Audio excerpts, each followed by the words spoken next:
Iran has been attacking the Gulf states within the range of her missile capability, 2,000 kilometers. We are 7,500 kilometers away. So wala tayong threat. Maliban nun, wala na monitor na credible threat against us. Wala silang dahilan.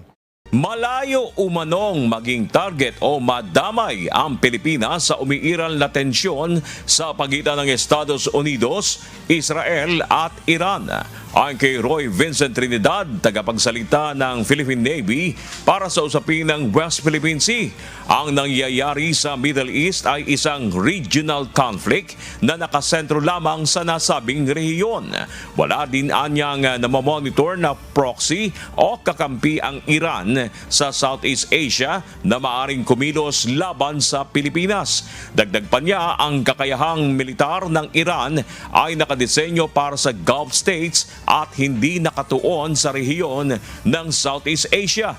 Kaya naman hindi umano dapat mangamba ang publiko na baka susunod na gawing target ng Iran sa mga pag-atake nito ang Pilipinas.